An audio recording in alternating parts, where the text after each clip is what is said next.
So to get your smithing up quick, this is one of the first things you come across when you come out if you head down the traditional quest-led route. First thing you want to do is apply the warrior stone, which will give you a 20% increase in the speed at which your smithing will increase, which is nice, and it's free. I believe I've already got that applied. You'll also want to pay a visit to this mine.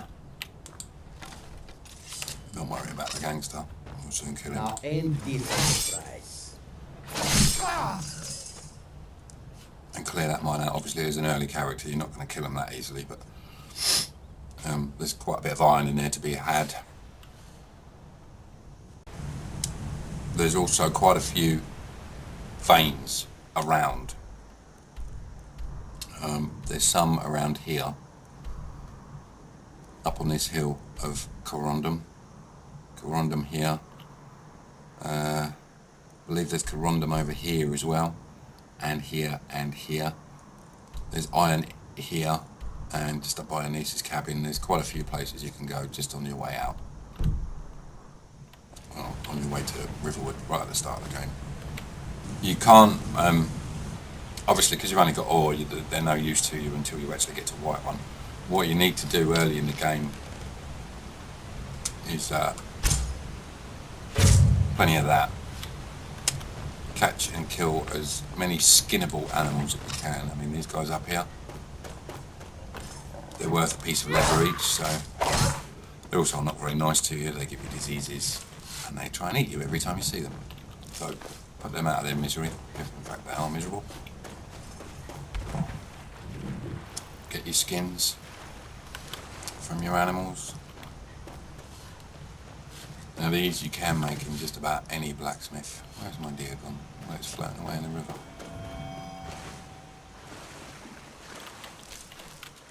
I tend to just grab everything and sort it out at a later date.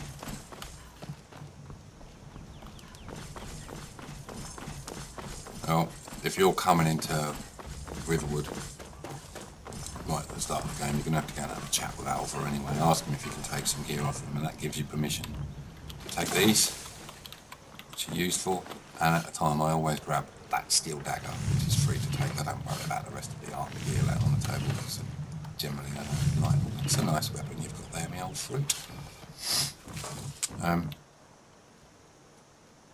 So now, you should have quite a bit of ore, and the next place you would want to visit with your bow and some arrows if you want to make some good gear, or buy some good gear from Alba. Might be worth the time. You see that butterfly actually stopped me from running then. There's another deer down there you can take. There's a wolf up there, there's another two on top of that plateau over there. Yeah, you can see the deer running around down there.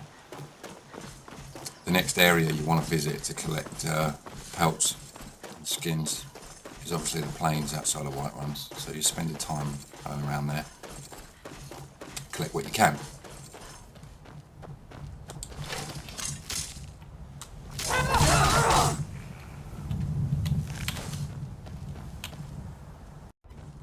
As a higher level character, I'm going to come across this sort of thing, whereas a low level character, these are the walls.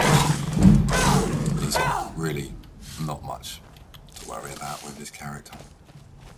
I'd certainly be concerned if I came across one of them when I was only level 2 or 3.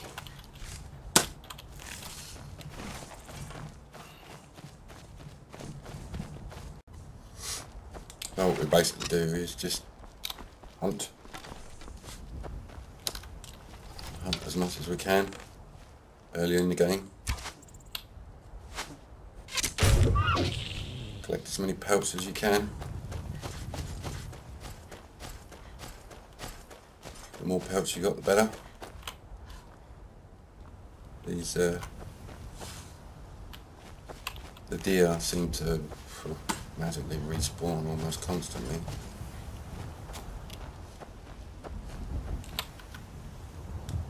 So I can get a moving deer.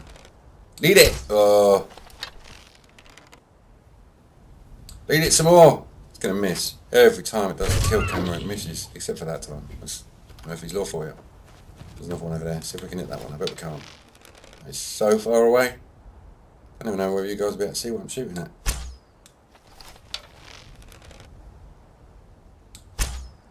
It's only an elven bow. Ah, there we go. 3 shots. And I shot it in the toe. Shouldn't be wasting these lovely David arrows, really, should I? Only got 7 left now. So, yeah, we just wander around and we collect animal pelts, as many as we possibly can. Earlier on in the game, it's not quite so easy to one-shot them, even with sneak attacks, so poison is generally good. I use quite a bit of poison. I'm never going to be able to see this, find this bloody thing. I'm colourblind, so it's very difficult for me to see things, so I tend to cheat a bit by turning the grass off when I can't find the corpse that I'm looking for. And still can't find the corpse that I'm looking for. I know someone's sitting there watching this video going, it's there, it's there! But hey, try this one.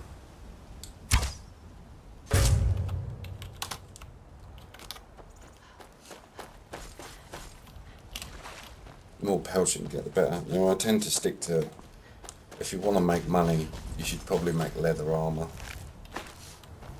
while you're at it, because obviously leather armour is worth more than most other things you sell.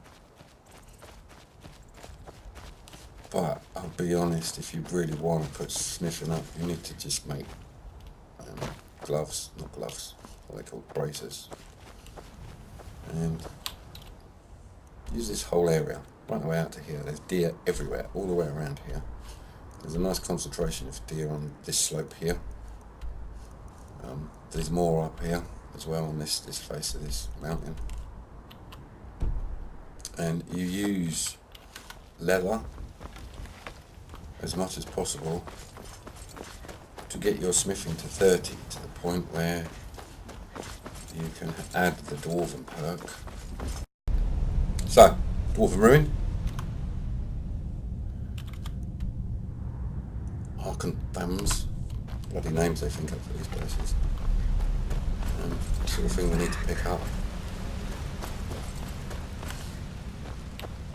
You don't have to worry about sneaking around. If you're an early character, you probably want to sneak around in here, but that is perfectly good dwarven metal.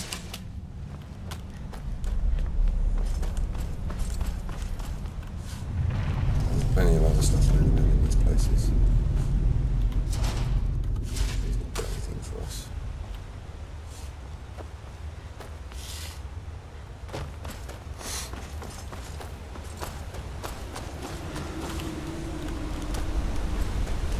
This is basically how we do it. I'm going to have to talk to this chick, unfortunately.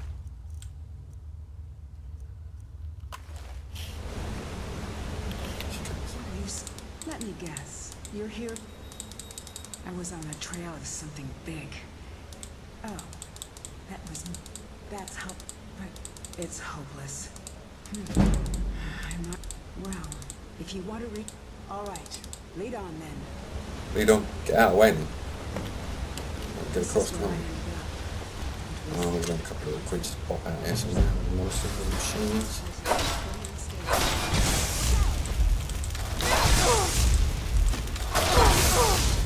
And we grab all of our scrap metal.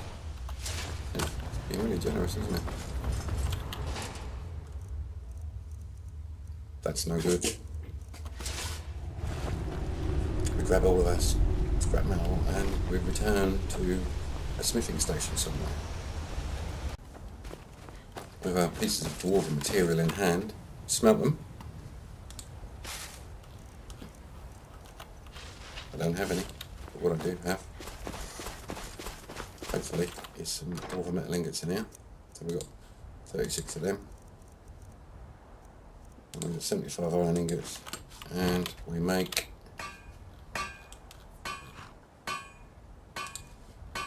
dwarven bow. I'm not going to make any because it's pointless making them, because as you can see, my smithing's already set up way high. But that's basically the size of it. Once you've finished and you've got to a higher level in your smithing.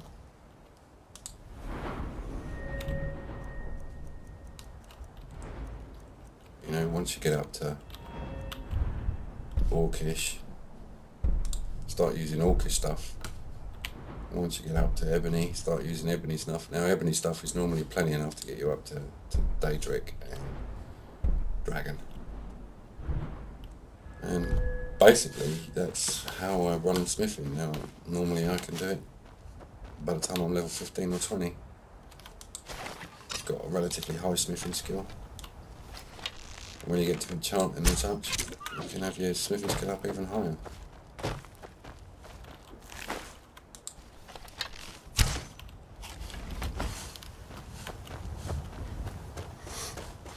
There is no quick way to do it anymore. There used to be with the iron daggers and God knows what else, but there's just not really a quick way to do it. So I tend to play and develop the skill as I go.